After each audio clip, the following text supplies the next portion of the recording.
السلام علیکم ورحمۃ اللہ وبرکاتہ۔ بسم اللہ والحمد للہ والصلاة والسلام علی رسول اللہ اما بعد۔ ہم آپ کو آج کے دوسرے ہفتے کی کلاس میں مبارکباد دیتے ہیں آنے کی اور خوش آمدید کہتے ہیں، اور نبی کریم صلی اللہ علیہ وسلم کی خوشخبری سناتے ہیں، جس میں آپ کا فرمان ہے من یرید اللہ بہ خیرا یفقہہ فی الدین، کہ اللہ تعالیٰ جس آدمی سے، جس شخص سے خیر و بھلائی کا ارادہ رکھتا ہے، اللہ تعالیٰ اس کو دین کی سمجھ عطا فرماتا ہے۔ اور یہ بہت بڑی حقیقت میں خوشخبری اور سعادت ہے کہ اگر آپ کو اللہ تعالیٰ نے دین کا علم حاصل کرنے کے لیے اس رستے پر چلنے کی توفیق دی ہے، جبکہ بہت سے لوگ ان چیزوں سے دور ہیں اور اپنی مادہ پرستی میں ہیں، تو اللہ تعالیٰ اگر کسی انسان کو ان حالات میں اپنے دین کے سیکھنے کے لیے چن لیتا ہے، تو اللہ تعالیٰ کا ایک بہت بڑا احسان ہے کہ جس پر اللہ کا شکر بھی ادا کرنا چاہیے، اور اللہ تعالیٰ کی اس نعمت کی قدردانی بھی ہونی چاہیے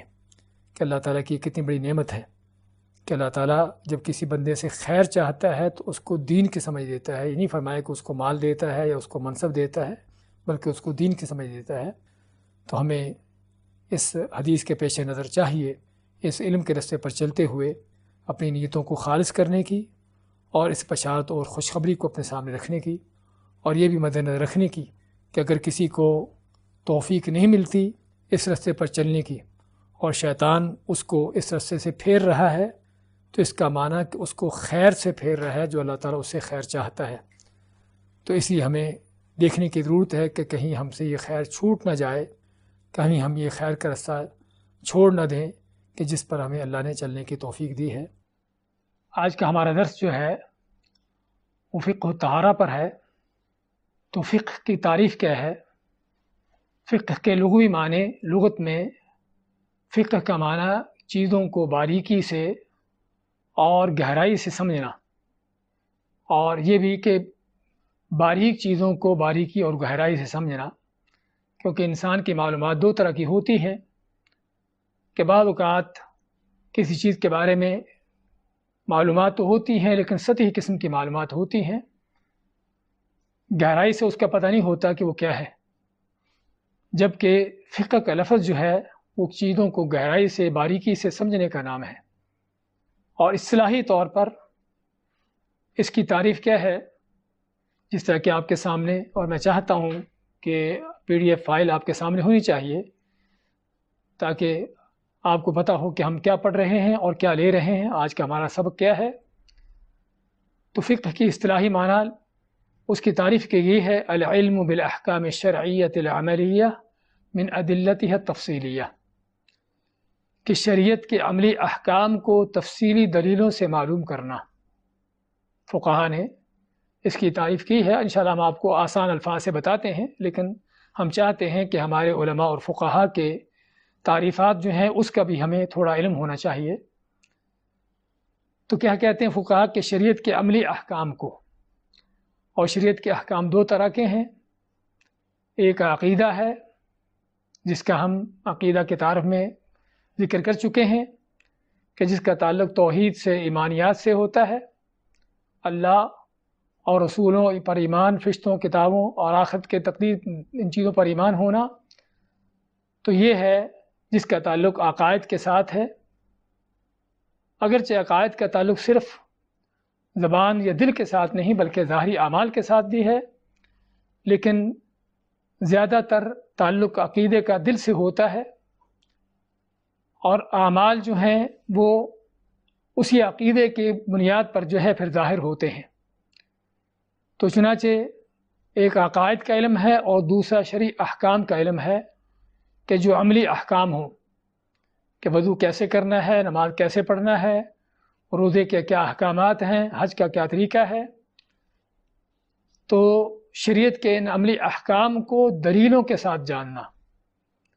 تفصیلی دلیلوں کے ساتھ جاننا، اور سادہ الفاظ میں آپ یہ کہہ سکتے ہیں کہ شرعی احکام کو ان کی دلیلوں کے ساتھ سمجھنا، بوجھنا، حاصل کرنا، یہ ہے فقہ۔ اور دلیل کی شرط کیوں ہے؟ کیونکہ بہت سے مسائل، بہت سی وہ چیزیں ہیں کہ جو حتیٰ کہ بہت سے عام لوگوں کو پتہ ہوتا ہے، خصوصاً وہ چیزیں جو ہماری روزمرہ کی ہیں۔ وضو کرنا ہے نماز کے لیے، ہر عام خاص کو پتہ ہے کہ وضو کس طرح کرنا ہے، اس میں کیا کیا کیا جاتا ہے، لیکن کسی سے پوچھو کہ آپ جو وضو کر رہے ہو اس کی دلیل کیا ہے؟ ہاں، یہ بہت شاذ و نادر ہی ہوتے ہیں جو آپ کو بتا سکیں کہ اس وضو کی دلیل کیا ہے۔ تو اس لیے ایک علم حاصل کرنے والے اور عام آدمی کے اندر فرق یہ ہے کہ اس کو وہ عمل کرنے کو تو کر رہا ہوتا ہے، لیکن کیا ہے کہ اس کو یہ پتہ نہیں کہ میں جو کر رہا ہوں اس کی دلیل کیا ہے، اس کی حقیقت کیا ہے۔ اور اسی وجہ سے ممکن ہے کہ وہ جو کر رہا ہو وہ غلط کر رہا ہو، صحیح نہ کر رہا ہو، اور صورتحال بھی آج کل یہی نظر آتی ہے۔ اکثر و بیشتر لوگ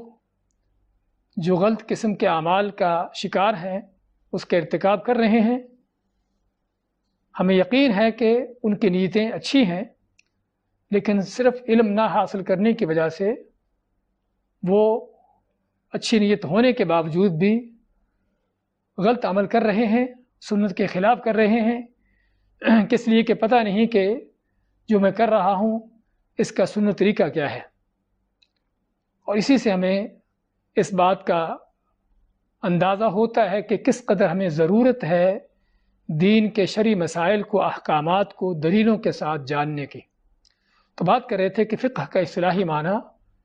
شرعی مسائل کو، شرعی احکامات کو ان کی دلیلوں کے ساتھ ان کی سمجھ بوجھ حاصل کرنا، ان کو جاننا، معلوم کرنا، تو یہ ہے فقہ۔ اور یہ دلیلیں کیا ہیں؟ قرآن سے ہیں اور احادیث سے ہیں اور اجماع امت سے ہیں اور صحیح قیاس سے ہیں، جس کے بارے میں ہم انشاءاللہ آگے تفصیل بتاتے رہیں گے کہ ساری چیزیں کیا ہیں۔ اور پھر اس کے ساتھ ساتھ یہ کہ فقہ جو ہے وہ دو چیزوں پر مشتمل ہے۔ فقہ کا موضوع، اس کے اندر دو چیزیں آتی ہیں، فقہ العبادات ہے اور فقہ المعاملات ہے۔ فقہ العبادات کا معنی کہ عبادات کی سمجھ بوجھ اور اس کا احکام، اس کی علم حاصل ہونا۔ اور جب عبادات کا ہم نام لیتے ہیں تو اس میں طہارت ہے، نماز ہے، روزہ ہے، زکوٰۃ ہے، حج ہے اور جہاد ہے۔ یہ وہ چیزیں ہیں کہ جسے فقہا نے عبادات میں شمار کیا ہے۔ اور دوسری کیا ہے؟ فقہ المعاملات، کہ انسان کے طرح طرح کے جو لوگوں کے ساتھ لین دین ہے، اس کے معاشرتی معاملات ہیں،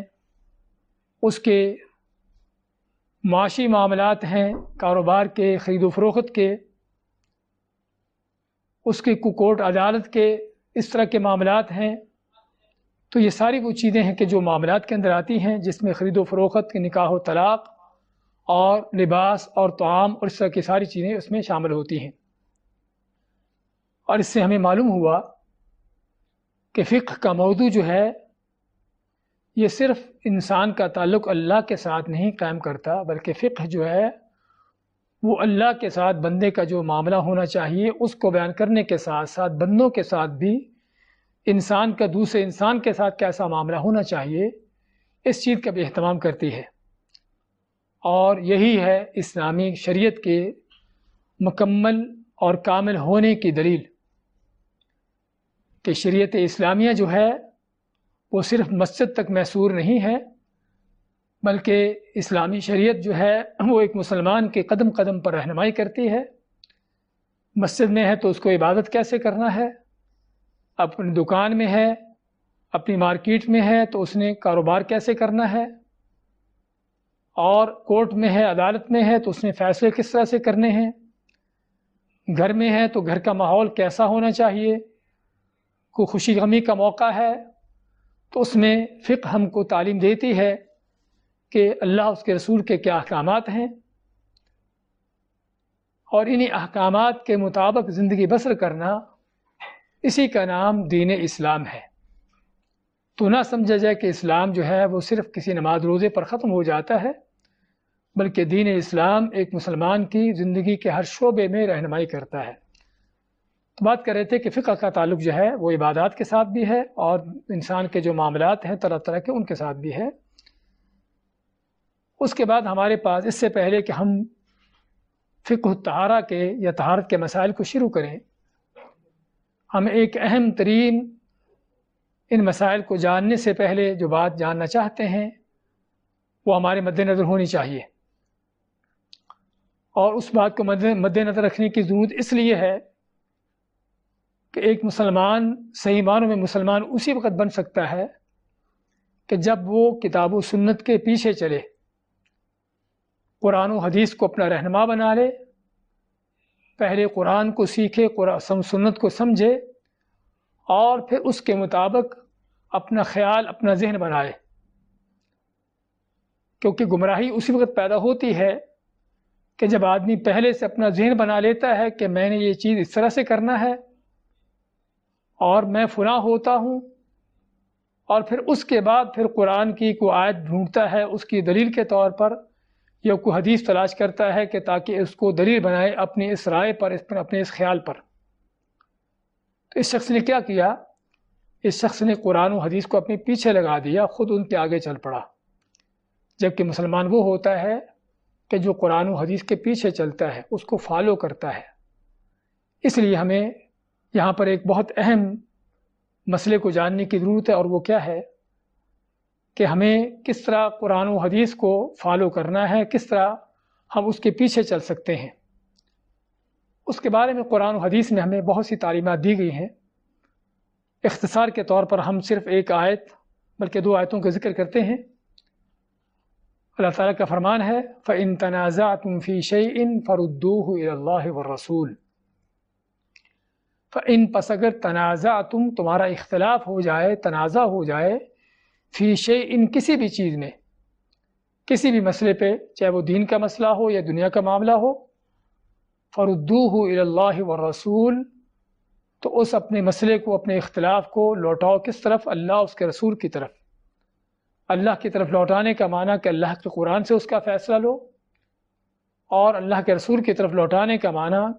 کہ آپ صلی اللہ علیہ وسلم کے دنیا سے جانے کے بعد آپ کی سنت اور آپ کی حدیث سے اس کا فیصلہ لینا۔ کس لیے؟ اللہ ماتے ان کنتم تؤمنون باللہ والیوم الآخر، اگر واقعی تم اللہ پر اور آخرت پر ایمان رکھتے ہو تو تمہارے ایمان کا تقاضا ہے کہ اختلافات کے موقع پر اپنی رائے چلانے کے بجائے، اوروں کی باتیں لانے کے بجائے قرآن و سنت سے اس کا فیصلہ لو، اور اسی میں تمہارا انجام بھی بہتر ہے اور اسی میں خیر و بلائی ہے۔ فَمَا ذَلِكَ خَيْرٌ، یہی بہتر ہے، وَأَحْسَنُ تَأْوِيلًا، اور اسی کا اچھا انجام ہے۔ بہتری دنیا کے اندر بھی کہ جب قرآن و حدیث کو ہم بنیاد بنا لیں گے، وہیں سے فیصلہ لیں گے، تو اختلافات ختم ہو جائیں گے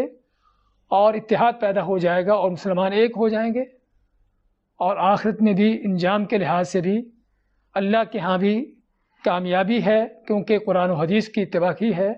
اپنی رائے اوروں کی باتوں کو نہیں مانا۔ اسی طرح مزید اللہ تعالیٰ کا فرمان ہے اتبعوا ما انزل الیکم من ربکم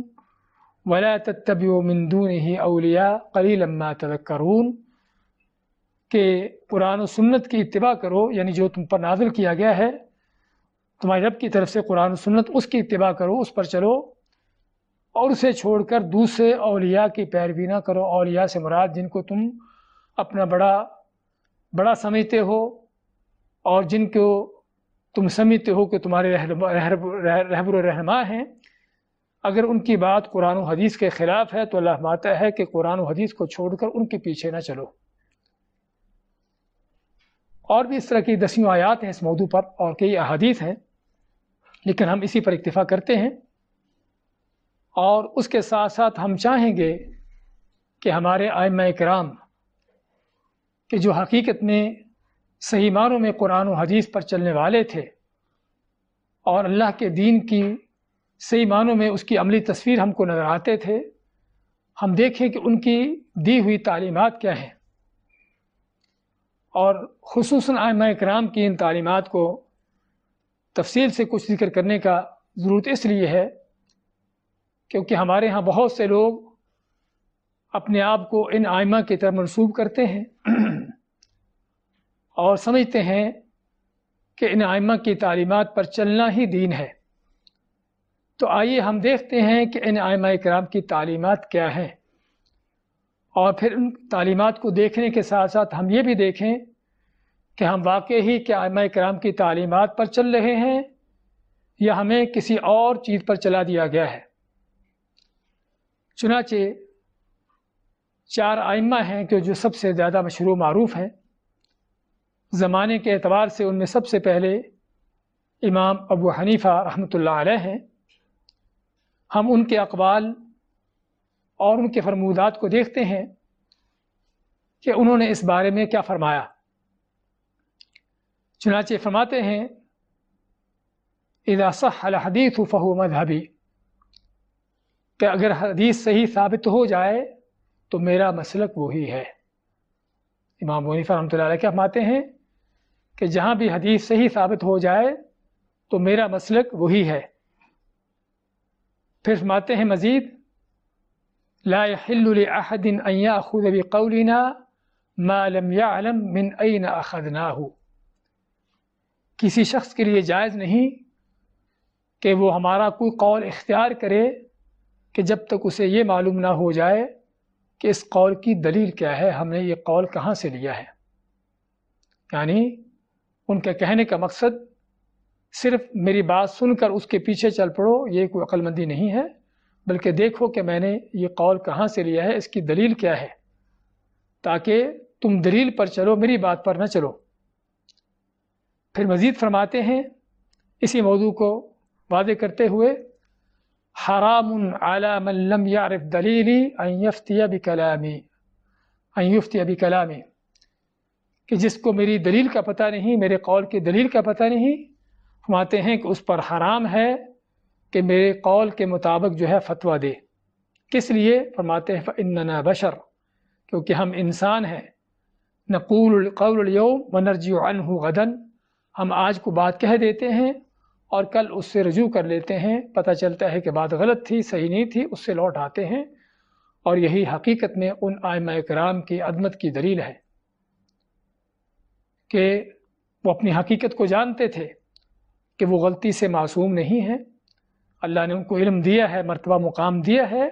لیکن اس کے باوجود غلطی ہو جانا ممکن تھا، تو چنانچہ اپنے شاگردوں کو، اپنے تلامید کو کیا فرماتے ہیں کہ ہم ممکن ہے آج کو بات کہہ دیں اور کل اس سے ہم پلٹ بھی جائیں، لوٹ بھی جائیں کہ ہم نے یہ بات جو کی تھی غلط کی تھی۔ اس لیے جب تک کسی کو میرے قول کی دلیل کا پتہ نہ ہو، اس کے مطابق فتویٰ دینے کی اس کو اجازت نہیں ہے۔ پھر مزید کیا فرماتے ہیں امام ابو حنیفہ رحمۃ اللہ علیہ اذا قلت قولا يخالف کتاب اللہ تعالی وخبر الرسول صلی اللہ علیہ وسلم فاترکوا قولی، فرماتے ہیں کہ میں اگر کوئی ایسی بات کہہ دوں کہ جو قرآن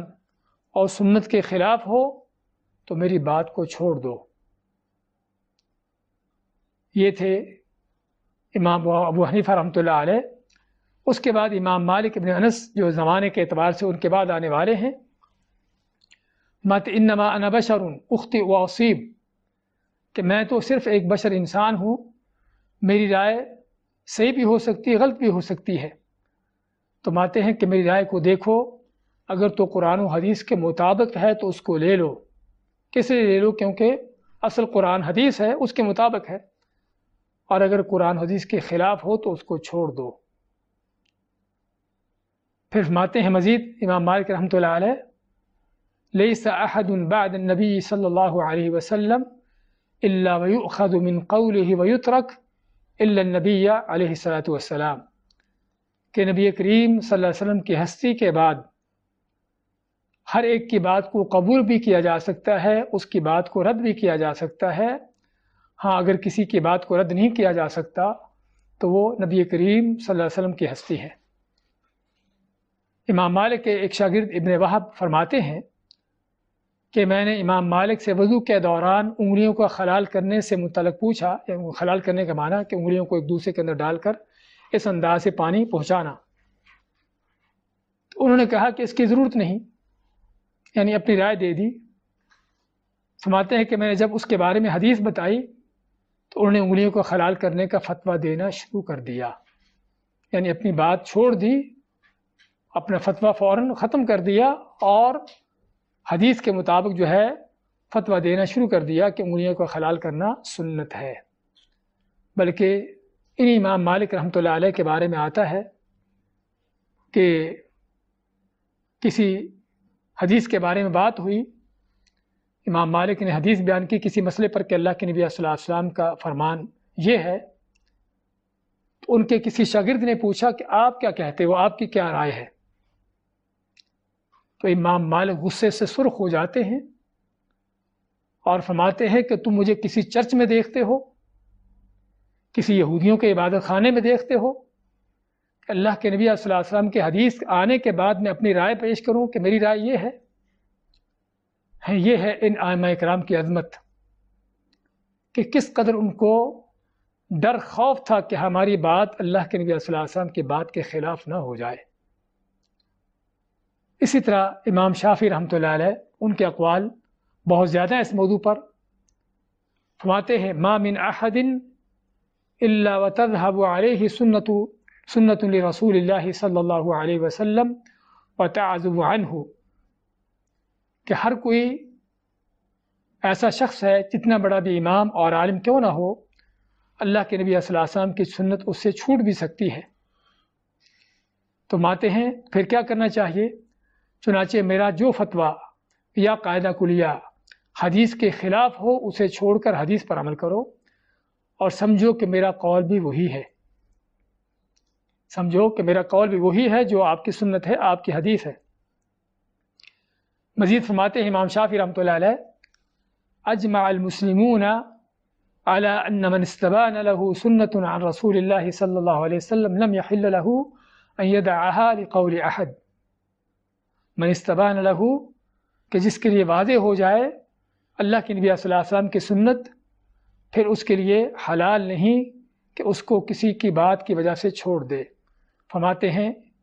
امام شافعی کے مسلمانوں کا اس پر اجماع ہے، اتفاق ہے کہ اگر نبی اکرم صلی اللہ علیہ وسلم کی سنت معلوم ہو جائے اسی پر عمل کرنا چاہیے، اور آپ کی سنت کو چھوڑ کر کسی کی بات کے پیچھے نہیں چلنا چاہیے۔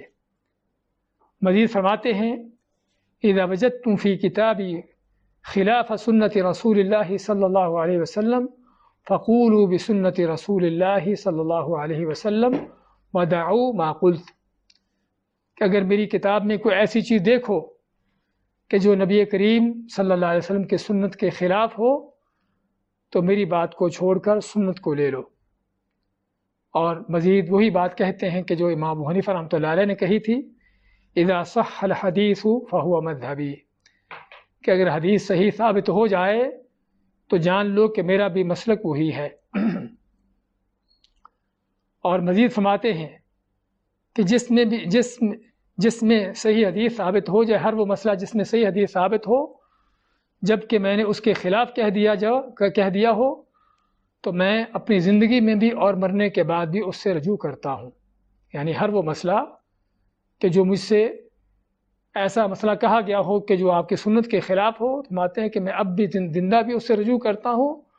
اور مرنے کے بعد بھی میرا اس سے رجوع ہے۔ بلکہ آگے فرماتے ہیں کہ اگر دیکھو کہ اللہ کی نبی صلی اللہ علیہ وسلم کی صحیح حدیث کے خلاف کو میں بات کر رہا ہوں تو سمجھو کہ میری عقل چل گئی ہے، میرا دماغ پھر گیا ہے۔ اور ان امام شافعی رحمۃ اللہ علیہ کا فرمان ہے کہ اگر میری بات کو دیکھو کہ اللہ کے نبی کی حدیث کے خلاف ہے تو نہ دیکھو کہ اتنے بڑے امام کی بات ہے، ماتے ہیں کہ میری بات کو دیوار پر دے مارو۔ یعنی یہ تھی ان ائمہ کرام کی عظیم باتیں، عظیم تعلیمات۔ اسی طرح امام احمد بن حنبل رحمۃ اللہ علیہ، جن کو امام اہل سنہ کا لقب دیا گیا ہے، اور یہ لقب بھی ان کو ایسے نہیں ملا، یہ لقب بھی ان کو اللہ کی کتاب اور نبی کریم صلی اللہ علیہ وسلم کی سنت پر چلنے کی وجہ سے ملا ہے، کہ بہت بڑا وہ فتنہ کہ جو ان کے دور میں کھڑا ہوا اور وقت کے بادشاہ نے بھی اس فتنے کا ساتھ دیا اور گمراہ لوگوں کے ساتھ کھڑا ہوا، اور وقت کے علماء کو اس گمراہ کن فتنے میں ڈالنے کی کوشش کی گئی کہ قرآن اللہ کا کلام نہیں بلکہ مخلوق ہے، اور بڑے بڑے علماء وہاں پر قائم نہ رہ سکے، اللہ تعالیٰ نے امام احمد بن حنبل رحمۃ اللہ علیہ کو اس وقت استقامت عطا کی اور حق بات کہی جو قرآن و سنت کے مطابق تھی، اور جو باطل اور غلط فتویٰ تھا اس کے خلاف ڈٹے رہے، تکلیفیں برداشت کی، جیلوں میں پڑے، مارے کھائیں، لیکن اللہ کے دین کے مقابلے میں بال برابر بھی پیچھے ہٹنے کے لیے تیار نہ ہوئے، حتیٰ کہ اللہ نے ان کی بات کو ان کے رائے تھی اور جو رائے قرآن و سنت کے مطابق تھی اس کو ثابت کر دیا، اس کو قائم کر دیا اور باطل کو مٹا دیا۔ تو یہ امام اہل سنہ کیا فرماتے ہیں؟ لا تقلدونی ولا تقلدنی ولا تقلد مالکا ولا الشافعی ولا الاوزاعی ولا الثوری۔ اپنے وقت کے اور اپنے سے پہلے بڑے بڑے جو ائمہ کرام گزر چکے تھے ان کا نام لے کر فرماتے ہیں کہ ان کی تقلید نہ کرو،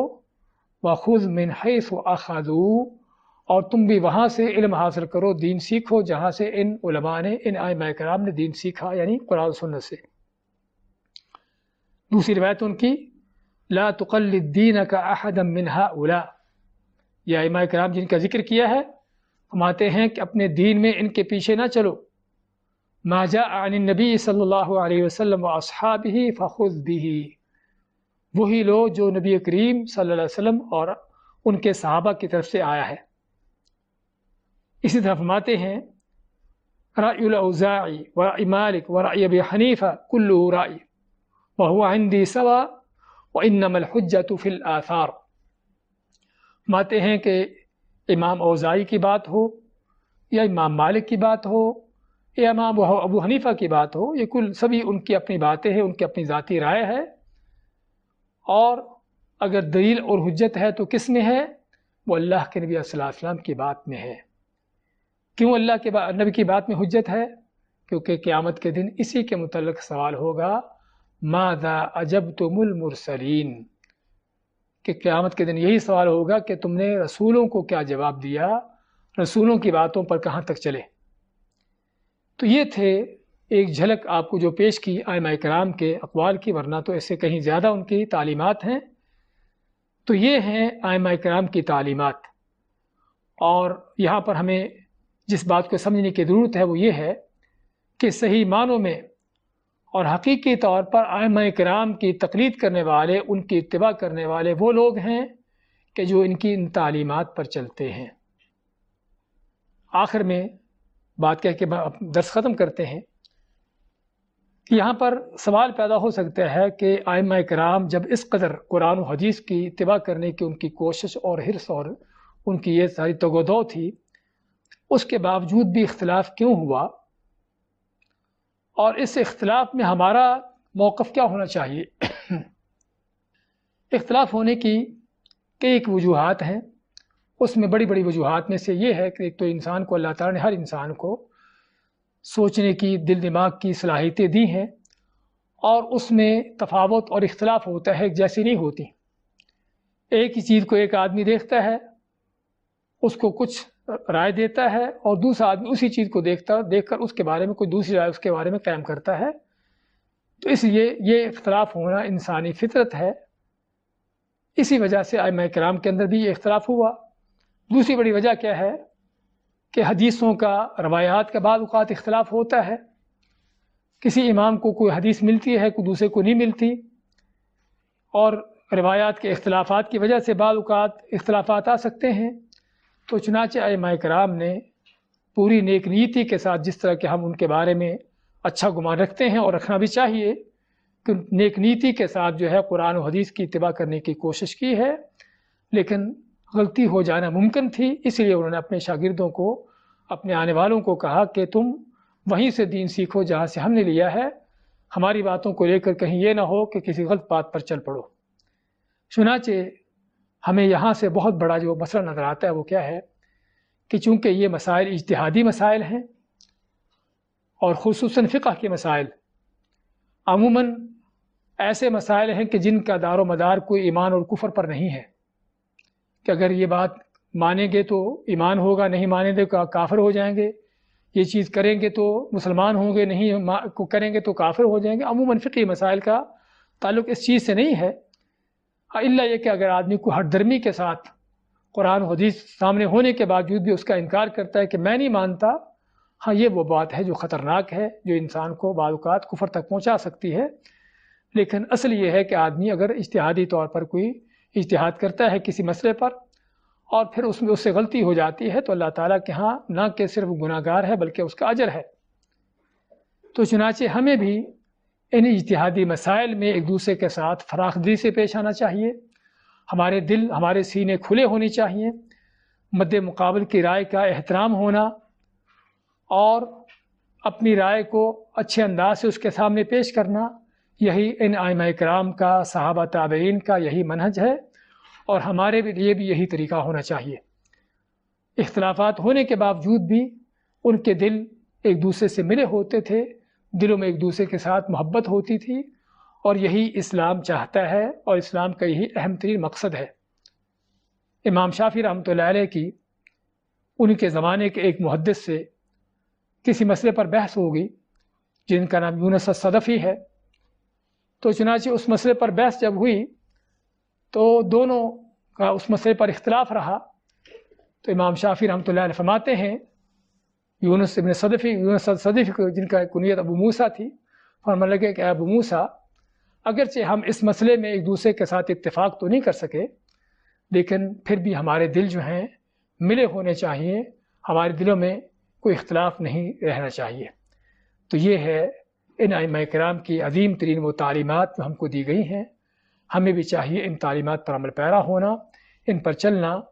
اور ائمہ کرام کی ان چیزوں میں جو ہے ان کی تعلیمات کو لے کر اس اسلام کے مقصد کو پورا کرنا۔ یہ تھا آج کا ہمارا فقہ الطہارہ کا درس۔